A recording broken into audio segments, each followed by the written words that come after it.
Hi friends, നിങ്ങൾ എല്ലാവരും ഉച്ചയ്ക്ക് ആഹാരം കഴിച്ചോ? ഞാൻ കഴിക്കാൻ പോകുന്നതേ ഉള്ളൂ. അതിനു മുമ്പേ ഒരു വീഡിയോ എടുത്ത് നിങ്ങളെ കാണിക്കാമെന്ന് വിചാരിച്ചു. ഇന്നും പതിവ് പോലെ ചമ്പാവരിച്ചോറ്, വെണ്ടയ്ക്കത്തോരൻ, നാടൻ വെണ്ടയ്ക്കയും ചെറിയ ഉള്ളിയും പച്ചമുളകും കൂടെ ചേർത്ത് തേങ്ങയും വെളുത്തുള്ളിയും ജീരകവും കൂടെ ചതച്ചിട്ട് വെച്ച ഒരു സൂപ്പർ വെണ്ടയ്ക്ക തോരൻ, നിത്യവഴുതനങ്ങ മെഴുക്ക് പുരട്ടി. നിത്യവഴുതനങ്ങയും വെളുത്തുള്ളിയും ജീരകവും പച്ചമുളകും കൂടെയൊക്കെ ചതച്ചിട്ട് വെച്ച ഒരു സൂപ്പർ മെഴുക്ക് പുരട്ടി. ഇത് ദിവസവും ഇതിൽ നിന്ന് കാ കിട്ടും. അതുകൊണ്ടാണ് ഇതിനെ നിത്യവഴുതനങ്ങ എന്ന് പറയുന്നത്. ഇന്നത്തെ മത്സ്യമാണെങ്കിൽ നല്ല ഫ്രഷ് കൊഴിയാള കിട്ടി.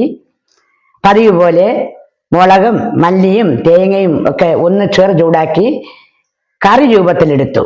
വേറെ കറികളൊന്നും വെക്കാത്തത് കൊണ്ട് അല്പം ചാറോടുകൂടെ മീനെടുത്തു. ഇത് ഗംഗോത്രി പഴം തന്നെയാണ്. ഇന്നലെ ഞാൻ പറഞ്ഞതുപോലെ നല്ലവണ്ണം പഴുക്കുകയും ചെയ്തു തന്നു. കഴിക്കാൻ നല്ല ടേസ്റ്റുള്ള പഴമാണ്. പിന്നെ ഇത് ബീഫ് അച്ചാർ.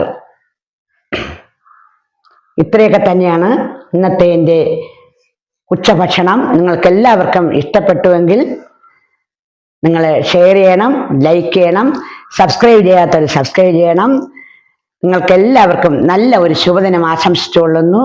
എല്ലാവരെയും ദൈവം ധാരാളമായി അനുഗ്രഹിക്കട്ടെ എന്ന് പ്രാർത്ഥിച്ചുകൊണ്ട് അടുത്ത വീഡിയോസുമായിട്ട് നാളെ കാണാം. അതുവരെ എല്ലാവർക്കും ഒന്നുകൂടെ ഒരു ശുഭദിനം ആശംസിച്ചുകൊണ്ട് നിർത്തുന്നു.